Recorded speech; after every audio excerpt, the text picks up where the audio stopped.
The alarm on Olivia Mason's watch beeped 3 times. Her shift was ending, but the work on the cooling pipes was not complete. She wiped sweat from her forehead and reached deeper into the engine panel. The diplomatic ship Starlight Envoy hummed around her as it sat docked at the massive HFY space station. Just a few more minutes, she mumbled to herself. At 35, Olivia was the best mechanic on the human vessel. Her hands could fix almost anything. 20 years of working on engines gave her a sense for machines that other engineers envied. She could feel when something was wrong before the sensors even noticed. And right now, something felt very wrong. She pulled herself deeper into the access tunnel. The blue glow of the coolant pipes lit up her face as she examined the connection points. There, a tiny device attached to the main pressure valve. It didn't belong there. It wasn't human-made or Serathi standard issue. "That's not right," she whispered. The device had thin silver wires wrapped around the valve control. A small green light blinked slowly on its side. Olivia reached for her scanner to check what it was. A noise behind her made her turn her head. A tall figure stood at the entrance to the engine room. Not human. The shape was all wrong. Long limbs, too thin, with a wide flat head. A Xerathi soldier. "Hey," Olivia called out. "There's something wrong with." A flash of blue light filled her vision. Pain shot through her body. Then darkness. When Olivia opened her eyes, her head pounded. The room spun around her. Cold metal pressed against her back. This wasn't the engine room. This wasn't the Starlight Envoy at all. Gray walls surrounded her. A clear barrier made up the fourth wall, energy humming through it. Beyond the barrier, 2 Xerathi guards stood watching her. Their scaled skin shimmered under the harsh lights. Their 4-fingered hands rested on weapons at their sides. Olivia tried to sit up. Her muscles screamed in protest. "The prisoner is awake," one guard said in heavily accented English. Inform command. "Where am I?" Olivia asked. Her voice came out rough and dry. "What happened?" The guards ignored her. One touched a panel on the wall. A moment later, the barrier in front of her cell disappeared. 3 more guards entered, their weapons pointed at her. "Stand, human," one ordered. Olivia struggled to her feet. Her jumpsuit, the standard gray outfit of the maintenance crew, was dirty and torn at the sleeve. "What's going on?" she demanded, finding her voice. "I'm a mechanic on the Starlight Envoy. I need to speak with Ambassador Wright." The tallest guard made a sound that might have been a laugh. "Saboteurs do not make demands." "Saboteur, I didn't sabotage anything. I found a device." "Silence," the guard hissed. "You were caught attempting to damage the life support systems of our royal flagship. The evidence is clear." "That's not true. I was fixing our own ship's cooling system when I found." A sharp jab from an electric prod cut off her words. Pain shot through her side, and she fell to her knees. "You will be brought before High Commander Zurax. Your guilt has already been determined. Your punishment will follow." They pulled her to her feet and placed metal cuffs around her wrists. The cuffs tightened automatically, pinching her skin. Through the haze of pain and confusion, Olivia realized what had happened. Someone had planted that device. Someone wanted it to look like humans were sabotaging the Xerathi ships, and she had stumbled right into the middle of it. The guards marched her down a long corridor lined with similar cells. Most were empty, but a few contained beings of various species. None looked human. She was on a Xerathi ship, and by the way the engines vibrated beneath her feet, they were already moving away from the station, away from the human diplomatic mission, away from help. Through a large viewport at the end of the hall, Olivia caught a glimpse of space. A massive planet loomed ahead, a swirling ball of deep purple and black. Xerath Prime, the homeworld of the Empire. The strongest military force in the known galaxy thought she was a saboteur, and they were taking her to their prison planet. No human had ever been imprisoned there and returned. Olivia Mason, spacecraft mechanic, was about to become the first. The Xerathi ship landed with a heavy thud. Olivia stumbled as the guards pushed her forward. They had kept her in the holding cell for 3 days during the journey to Exarath Prime. No one answered her questions. No one listened to her protests. Outside the ship, the air felt thick and strange in her lungs. The gravity pulled at her body, slightly stronger than Earth's. The sky above was dark purple with swirling black clouds. 2 moons hung low on the horizon, one green and one white. "Move, human," a guard ordered, shoving her again. Ahead stood the most intimidating building Olivia had ever seen. Black stone rose from the ground like giant fingers reaching for the sky. The walls gleamed, reflecting the strange light of this alien world. Tiny windows dotted the structure, too small for anyone to fit through. The Obsidian Fortress, the most secure prison in the Exarathi Empire. Olivia's heart pounded as they approached the massive entrance. The doors were 3 times taller than a human, made of some dark metal she didn't recognize. They slid open silently as the guards approached. Inside, hundreds of Exarathi moved with purpose through the large entry hall. They wore different colored uniforms marking their ranks and jobs. They barely glanced at Olivia as she was marched past them. "Processing chamber," one guard said to another. They turned down a narrow hallway. The processing room was cold and sterile. Machines lined the walls. A tall Exarathi in a white uniform approached. His scales were paler than the others, almost silver. "Remove her coverings," he ordered. "Standard decontamination." Olivia pulled back. "Wait, you can't just." A guard ripped her jumpsuit at the shoulder. She fought then, kicking and twisting despite the cuffs. It took 3 guards to hold her still. They cut away her clothes and pushed her under a beam of harsh blue light. "Primitive," the white-uniformed Exarathi said, studying a screen. "But surprisingly healthy. No obvious diseases or parasites." They gave her new clothes. A simple gray jumpsuit with a black number printed on the back. The material felt rough against her skin, too thin for the cold air of the prison. "Follow," a guard ordered after the processing was complete. They led her deeper into the fortress. The halls grew narrower, the lighting dimmer. They passed through 6 security checkpoints, each with scanning systems more advanced than anything Olivia had seen before. At the last checkpoint, a new Exarathi waited. This one was different. Taller than the others, with deep blue scales and eyes that seemed to glow in the dim light. 4 medals hung from a chain around his neck. "The human saboteur," he said, his voice deeper than the others. He circled Olivia slowly, examining her. "Not very impressive." "I'm not a saboteur," Olivia said firmly. "I'm a mechanic. I was working on my own ship when—" His hand shot out, gripping her jaw. His scaled fingers were surprisingly warm. "I am High Commander Zirax. I oversee this facility. You will speak when ordered to speak." He released her and turned to a screen on the wall. Images appeared, the device she had found on the cooling pipes. But now it was attached to a different system, a Exarathi system. "Your crude attempt to damage our royal flagship was pathetic," Zirax said. "Did you really think we wouldn't detect it?" "That's not where I found it," Olivia argued. "Someone is setting me up." Zirax made a dismissive gesture. "Humans, always excuses. Your ambassador demands your return. Claims you are important. Are you important, human?" "I'm just a mechanic," Olivia said, knowing it wasn't entirely true. Before joining the diplomatic vessel, she had served 10 years in Earth's defense forces. Her specialty, understanding and adapting alien technology. But the Exarathi didn't need to know that.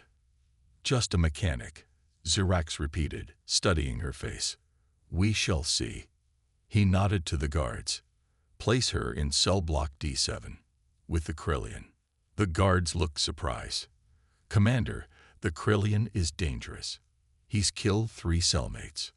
Zirax's mouth curled in what might have been a smile. "Perfect.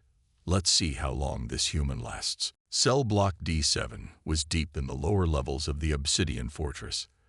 The air smelled damp and stale. The lighting flickered, casting strange shadows on the metal walls. The guards pushed Olivia into a cell and quickly sealed the door behind her. The cell was larger than she expected, with 2 sleeping platforms, a small washing area, and a strange device she guessed was a toilet. And she wasn't alone. In the corner sat a massive creature. It had 4 long arms, blue-gray skin, and a wide face with 3 yellow eyes. The creature watched her without blinking. "So," it said in a low, rumbling voice, "they send me a human to kill." Olivia stood tall despite her fear. "I'm not here to fight you." The creature rose to its full height, at least 7 feet tall. All 4 arms flexed. "I am Krell. I have been here 27 cycles. I have killed 3 cellmates who disrespected me." Olivia looked directly into his middle eye. "I'm Olivia Mason. I'm a mechanic. I was framed for sabotage, and I don't plan to die in here." Krell moved closer, sniffing the air around her. "You smell of determination, not fear." "I'm plenty scared," Olivia admitted. "But fear doesn't help."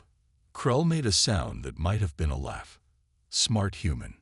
The scared ones attacked me. They died." He returned to his sleeping platform and watched as Olivia examined the cell. Her eyes noted every detail: the access panel for the lighting system, the water recycler, the small vent in the ceiling. Her fingers traced the edge of the door, feeling for weaknesses. "The door is molecularly bonded when closed," Krell said. "Many have tried to break it. None succeeded." Olivia nodded. "The Texarathi are proud of their technology." "Too proud," Krell said. "It blinds them." Over the next few days, a routine formed. Guards brought food twice daily, a gray paste that tasted like nothing Olivia had ever eaten. Once a week, they were allowed into a common area with other prisoners, all closely watched by armed guards. At night, when the lights dimmed, Krell told Olivia about the Texarathi, how they conquered his world 50 years ago, how they believed themselves superior to all other species, how their empire stretched across 12 star systems. In return, Olivia taught Krell words in English. He was a quick learner. "Why do you learn our language?" Krell asked one night. Most prisoners stopped trying after a few weeks. "Understanding is power," Olivia said. "I learned that in the military." Krell's 3 eyes widened. "You are a soldier." "I was. For 10 years. I specialized in alien technology." Krell made a low whistling sound. "The Texarathi think you are just a simple mechanic." Olivia smiled slightly. "Let them think that." During the daily exercise periods, Olivia listened to the guards talk. At first, their language sounded like random clicks and hums, but gradually, patterns emerged. Words became clear. Within 3 weeks, she could understand basic conversations. "The council debates her fate tomorrow," one guard said to another, not realizing Olivia could understand. "The human ambassador offers trade concessions for her return." "Commander Zirax wants her executed," the other replied, "to show humans their place." Olivia kept her face neutral, but her mind raced. Time was running out. That night, she told Krell what she had heard. "I need to understand more of their technology," she whispered. "The cell systems, the security protocols." Krell was quiet for a long moment. Then he reached under his sleeping platform and pulled out a small object, a data pad similar to the ones the guards carried. "I took this from a guard 3 cycles ago," he said. "I cannot use it. Perhaps you can." Olivia's eyes widened. "They'll kill you if they find this." Krell's mouth twisted in what might have been a smile. "I was already dead when they took my world. Now I find I want to live, to see what you will do, clever human." Olivia took the pad and carefully hid it in her jumpsuit. For the first time since her capture, she felt hope. Ambassador Wright was fighting for her on the outside. Now she would fight from the inside. Olivia spent every spare moment studying the stolen datapad. The Texarathi language was complex, but the technical diagrams made sense to her engineer's mind. Each night, when the guards were fewer, She learned more about the prison systems. The life support is connected to the main computer, she whispered to Krell on the 5th night. And the security doors run on the same network. Krell nodded slowly. Can you use this? Not yet. I need access to a control panel. That chance came sooner than expected. 3 months after her arrival, alarms blared throughout the prison. The lights flickered, then dimmed to emergency levels. What's happening? Olivia asked a passing guard. The guard ignored her, rushing past. But Olivia heard fragments of conversation between other guards. Level 6. Life support failing. Engineering team can't fix it. An hour later, Commander Zirax himself appeared at their cell with 4 guards. The human, he ordered. Bring her. The guards opened the cell and grabbed Olivia roughly. What's going on? She asked, pretending not to understand. Zirax looked at her with disdain. A system has failed. Our engineers cannot repair it quickly. Your file says you are good with machines. They brought her to a large room filled with humming equipment. Engineers worked frantically at control panels, their movements increasingly desperate. The oxygen recyclers for levels 5 through 8 are failing, an engineer explained. The backup systems won't engage. Zirax turned to Olivia. Fix it. Olivia hesitated. Why would I help you? You're planning to execute me. Fix it, Zirax repeated, and I will consider recommending imprisonment instead of execution. It wasn't much of an offer, but it gave her what she needed most. Access. I'll need tools, she said. The engineers looked doubtful, but provided her with their equipment. Olivia approached the main control panel, her heart pounding with excitement they mistook for fear. The human doesn't even understand our technology, one engineer said in Serethi, not knowing Olivia could now understand most of their language. Let her try, Zirax replied. She cannot make it worse. Olivia examined the system. It was advanced, but the principles were similar to systems she had studied in the military. The recyclers were failing because of a power fluctuation in the main grid. She worked steadily, reconnecting circuits and bypassing damaged components. As she worked, her fingers moved with purpose, touching systems they had no reason to touch, inputting commands that had nothing to do with the life support failure. What are you doing there? An engineer asked suspiciously. These systems are connected, Olivia explained. I need to stabilize the power flow. The engineer didn't understand enough about human technology to know she was lying. After 2 hours, the alarm stopped. The lights returned to normal brightness. The recyclers hummed properly again. It's fixed, Olivia announced, stepping back from the panel. The engineers checked her work, surprise evident on their faces. How did you do this? One asked. Olivia shrugged. I'm good with machines. All machines work on basic principles. Zirax studied her with new interest. Return her to her cell, he ordered eventually, and report to me on exactly what she did. Back in her cell, Krell waited anxiously. They did not kill you, he observed. Better than that, Olivia whispered with a small smile. They made their first big mistake.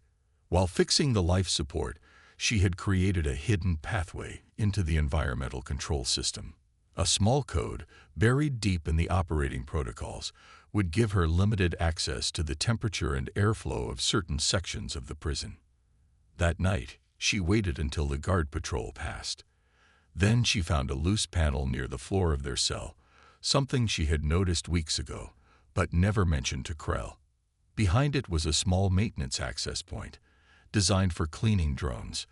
Using skills from the datapad, she connected a piece of wire she had stolen from the engineering bay to the access point. What are you doing? Krell whispered. Testing, Olivia replied. She entered a simple command sequence. For a moment, nothing happened. Then the air in her cell cooled slightly. The lights dimmed by 5%, then returned to normal. It worked. Her code was active in the system. Krell's 3 eyes widened in understanding. You control something now. Olivia nodded, her face serious but her eyes bright with triumph. And this is just the beginning. A week after fixing the life support system, guards came for Olivia again. This time, 6 of them surrounded her. "What's happening?" she asked Krell as they pulled her from the cell. "Be careful," was all he said, his 3 eyes blinking with worry. The guards took her to a different part of the prison she had never seen before. The walls here were newer, the technology more advanced. They stopped at a cell that looked different from the others. The door was thicker, with no visible seams. "New accommodations," one guard said with a sneer. "Special orders." Olivia felt a chill as the door slid open. Inside was a smaller cell with a single sleeping platform. The walls glowed with a faint blue light. "Maximum security," another guard explained, clearly proud. "Our newest technology. Not even a Serathi could escape this cell." They pushed her inside. The door sealed with a soft hiss, unlike the mechanical clunk of her old cell door. Olivia examined her new prison carefully. No visible control panels. No maintenance access points. The sleeping platform was attached directly to the floor. Even the washing basin seemed to grow out of the wall itself. But something about the technology looked familiar. The way the door sealed, the pattern of the energy field around the room. She had seen similar designs before. "This is based on human technology," she whispered to herself. During her military years, Olivia had worked on prototype containment fields. The Exarathi must have captured one of those prototypes and adapted it. They'd probably thought this would make it impossible for her to escape. Instead, they had just made their second mistake. For 3 days, Olivia pretended to be defeated by her new cell. She ate the food they brought without complaint. She slept when the lights dimmed. She answered the guards' questions with short, simple responses. All the while, her mind worked on the problem. If the cell used principles from human containment fields, it would have the same weakness. Those fields needed calibration nodes, small devices placed around the perimeter to maintain the energy barrier. On the 4th night, when the prison was quieter, she began testing her theory. She tapped specific points along the wall, listening carefully for differences in the sound. Near the floor in the corner, the wall made a slightly hollow sound. There it was, a calibration node. Moving slowly, she pulled threads from her jumpsuit and twisted them together to form a small tool. Using techniques she learned years ago, she pressed the tool against the spot and applied careful pressure. After an hour of delicate work, a small panel popped open. Inside was exactly what she hoped to find, a Exarathi adaptation of a human calibration node. Olivia smiled. The Exarathi were brilliant engineers, but they didn't fully understand the technology they had copied. The node wasn't just for maintaining the cell's energy field. It also connected to the prison's communication system. Over the next few days, working only when the guards weren't watching, Olivia modified the node. She used parts from her food tray, small metal pieces that the guards never noticed were missing. She created a crude but functional communication device. "Come on, work," she whispered on the 6th night, activating her creation. At first, nothing happened. Then a soft buzz filled her ears. She was connected to the prison's maintenance system, an automated network of repair drones and service protocols. But what excited her most was discovering that the system was run by an artificial intelligence, a simple one by human standards, but still an AI. "Hello," she sent through her device, using the machine language she had learned from the stolen datapad. For a long moment, there was silence. Then a response came. "Maintenance Unit 7293 responding. Identify." Olivia's heart raced. She sent back a string of code that identified her device as a new maintenance node. "Identity accepted," the AI responded. Awaiting instructions, Olivia leaned back against the wall, trying to control her excitement. The Exarathi had given her access to exactly what she needed. "First instruction," she typed. "Tell me about the prison's communication systems." As information began to flow through her crude device, Olivia knew she had just changed the game entirely. 6 months passed since Olivia's capture. Each day, she worked with the maintenance AI, slowly reshaping its understanding of its duties. Each night, she gathered information about the prison. Security patrol routes logged. Guard rotation schedules updated. Maintenance access tunnels mapped. The AI reported through her makeshift device. Olivia had named the AI Max. It didn't understand the concept of names, but it responded to her commands better now. She had taught it to prioritize her instructions while hiding these changes from its Exerethi masters. Today was different. For the first time since her arrival, the prison felt unsettled. Guards rushed through hallways. Alarms sounded briefly before being silenced. Something was happening. When a guard brought her daily meal, Olivia asked, "What's going on?" The guard looked nervous. Nothing that concerns prisoners. But Olivia could read Serathi expressions now. Something was very wrong. That night, she asked Max for information. Multiple emergency signals detected from border worlds, Max reported. Military vessels departing Xerath Prime at irregular intervals. Prison security personnel reduced by 27%. Olivia smiled in the darkness of her cell. The messages she had sent through Max to the resistance fighters on planets conquered by the Exerathi had worked. They were staging coordinated rebellions, just as she had suggested. "Max, connect me to cell block D7, she typed. After a moment, Krell's voice came through her device, distorted but understandable. "Olivia, is that you?" "It's me. Are you ready?" "All prisoners are prepared. We wait for your signal." Olivia took a deep breath.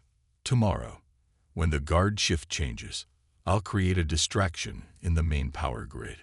Throughout the night, she sent instructions to resistance cells throughout the prison, aliens from a dozen worlds who had heard whispers about the human woman with a plan.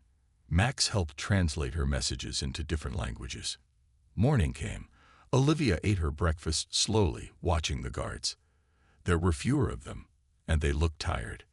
The Exerethi Empire was facing its first serious challenge in generations, and the strain showed. When the lights dimmed briefly to signal shift change, Olivia activated her plan. "Max, initiate emergency protocol Alpha 9, she commanded. "Warning. Protocol Alpha 9 will cause multiple system failures," Max responded. "Confirm protocol," Olivia typed. Throughout the Obsidian Fortress, chaos erupted. In section after section, doors opened unexpectedly. Emergency lights flashed. Fire suppression systems activated, spraying corridors with foam. Temperature regulation failed, making some areas freezing cold and others unbearably hot. In the command center, High Commander Zirax watched in horror as systems failed faster than his engineers could respond. "What is happening?" he demanded. "Unknown, Commander," an engineer replied, panic in his voice. "The system is executing emergency protocols we didn't know existed."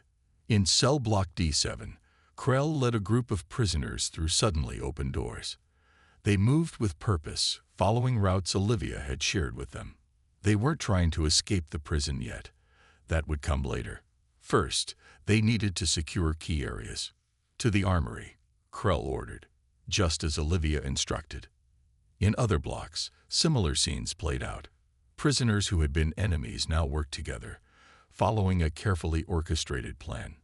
In her cell, Olivia watched through Max's surveillance feeds as her plan unfolded.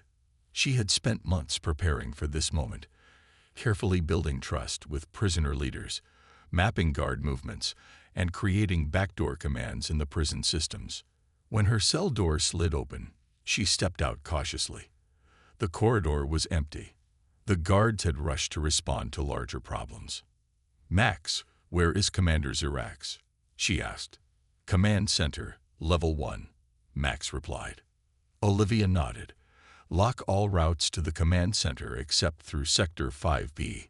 She began walking calmly through the prison.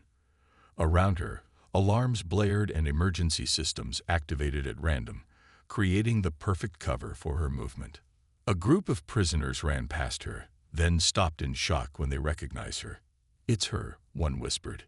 The human. Go to the south quadrant, Olivia told them. Krell needs help securing the communication array. They nodded respectfully and hurried away. Olivia continued toward the command center. The time for hiding was over. The path to the command center was surprisingly clear.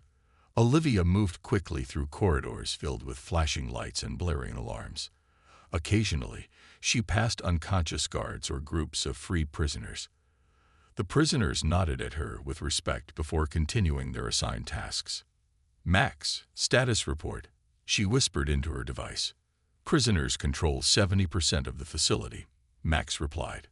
Security forces are contained in sections 2, 7, and 9. Weapon systems are offline. Communication with outside forces is blocked. Olivia smiled. Everything was going according to plan. She reached a large door marked with Serathi symbols for command and authority. 2 freed prisoners stood guard, a tall, thin alien with crystal-like skin, and another with 6 eyes and armored plates covering its body. The human, the crystal alien said, stepping aside. Krell said you would come. Inside, chaos reigned. Serathi officers shouted orders that no one followed. Engineers frantically worked at terminals that kept shutting down. In the center of it all stood High Commander Zurax, his blue scales pale with stress. Olivia stepped into the room. For a moment, no one noticed her. Then Zurax looked up, his eyes widening in shock. "Stop her," he shouted, pointing. But before the guards could move, the doors sealed shut. The control panels on their weapons flashed red, then went dark. "I disabled your weapons," Olivia said calmly, "and locked the doors." "Impossible," an engineer said. "The security systems cannot be overridden." "They can if you understand them," Olivia replied, "and I understand them very well." Zurax stared at her with hatred and something new. Fear. "What have you done?" he demanded. Olivia walked to the main command terminal. The Exarathi stepped back, uncertain. "I did what any good engineer would do," she said. "I studied your systems. I found their weaknesses, and I improved them." With a few taps on the terminal, she brought up security footage from throughout the prison. Screen after screen showed prisoners taking control, disabling guards, securing key areas. "You see, Commander, your prison was never as secure as you thought. Your technology isn't as advanced as you believed. And I'm not just a mechanic." Zurax lunged toward her, but stopped when the floor beneath him vibrated in warning. "I wouldn't," Olivia said. "I control everything now. The weapons systems, the shields, even the personal armor your guards wear." To demonstrate, she pressed another button. The protective suits worn by the Exarathi guards powered down, leaving them vulnerable. "How is this possible?" an officer whispered. "Your second mistake was putting me in a cell based on human technology I helped develop. Your first mistake was believing humans were primitive." Olivia activated the prison's communication array. With a few commands, she connected to the main Serathi military channel, a secure line that reached every ship and base in the Empire. "This is Olivia Mason, prisoner of the Obsidian Fortress," she announced, her voice broadcasting across the Empire. "Your strongest prison has fallen. Your most advanced security systems have been compromised. Your prisoners are free." She looked directly at Zurax as she continued. "For months, you've ignored Ambassador Wright's requests for my release. You've threatened Earth. You've underestimated humans. That ends today." Throughout the Exarathi Empire, military commanders watched in disbelief as their most secure facility was taken over by a single human woman. On a dozen worlds, resistance fighters heard her message and took heart, intensifying their rebellions. "6 hours ago, I sent the complete schematics of your weapons, your shields, and your engines to Earth," Olivia continued. "I found the weaknesses in all of them. By now, every human colony knows how to disable your ships." This was a bluff, but the Exarathi couldn't know that. Their faces showed shock and growing panic. "You claim to be the strongest empire in the galaxy," Olivia said. But strength isn't just about weapons or size. It's about adaptability, understanding, innovation, things humans excel at. She turned away from the terminal to face Xerax directly. Now you have a choice, Commander. We can negotiate, or we can show you just how dangerous humans really are. Xerax looked at her with new eyes, not as a primitive creature, but as the most dangerous being he had ever encountered. 3 days after Olivia's takeover of the Obsidian Fortress, a fleet of Xerathi warships surrounded the prison planet. Their weapons were armed, their shields at full power. They'd waited for orders to attack. Inside the command center, Olivia watched the ships on the main display. She had expected this response. "They will not attack," Krell said, standing beside her. In the days since the uprising, he had become her trusted advisor. "They fear damaging their precious prison. They're more worried about their reputation," Olivia replied. "No one has ever taken a Xerathi facility before." Xerax sat in a corner, under guard. His once proud posture was now bent and defeated. "You have made the entire Empire your enemy," he said bitterly. "They will never let you leave this planet alive." Before Olivia could respond, Max's voice came through her device. "Approaching vessel detected. Configuration unknown. Not Xerathi design." Olivia rushed to the scanner display. A ship was indeed approaching, smaller than the Xerathi warships, with sleek lines and familiar markings. "It's human," she said, unable to hide her smile. "Earth has sent someone." The Xerathi fleet parted reluctantly, allowing the human vessel to approach the planet. Olivia watched as it entered the atmosphere and headed directly for the prison's landing bay. "Krell, come with me," she said. "Let's greet our visitors." They walked together through corridors now patrolled by former prisoners. Many nodded respectfully as Olivia passed. In just 3 days, she had organized them into an effective force, promising each species representation in whatever came next. In the landing bay, the human ship settled gracefully onto the platform. Its engines powered down, and a door opened in its side. A tall man in a formal uniform stepped out, followed by several armed guards. "Ambassador Wright," Olivia called out, recognizing him from diplomatic functions on the Starlight Envoy. The ambassador looked relieved to see her. "Ms. Mason, when we received your transmission, I could hardly believe it." They clasped hands briefly. Olivia noticed the ambassador looking nervously at Krell. "This is my friend," she explained. "Without his help, none of this would have been possible." Ambassador Wright nodded politely to Krell, then turned back to Olivia. "The Xerathi High Council is in chaos," he said. "Half want to bomb this facility into dust. The other half are terrified of what else you might have learned about their systems." "Good," Olivia said. "Then they'll listen to our terms." "Our terms?" Wright looked surprised. "Ms. Mason, my orders are to extract you and defuse this situation."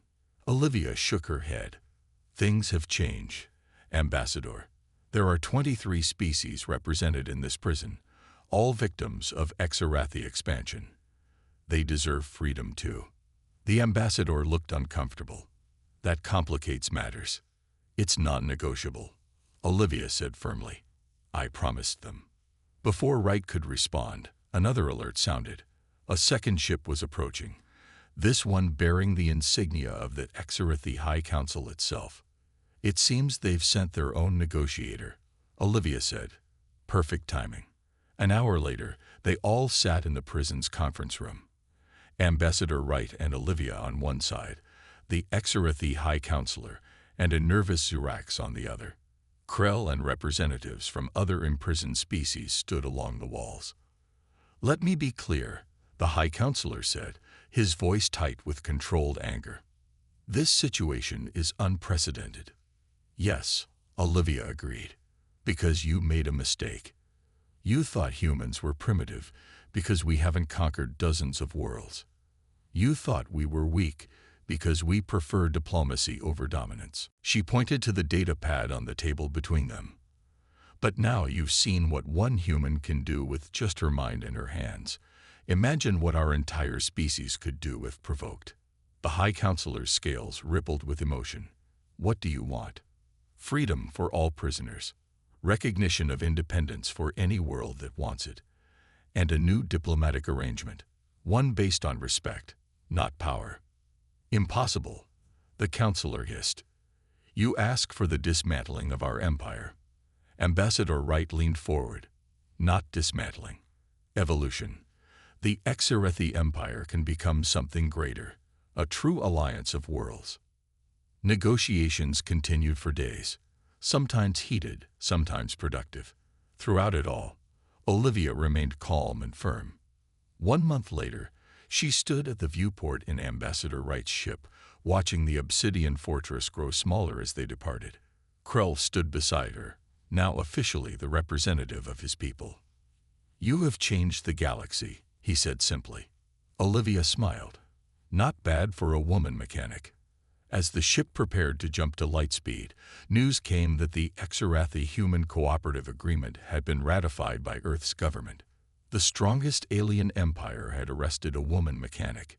It was indeed their greatest mistake, and perhaps, in the end, their greatest opportunity to change.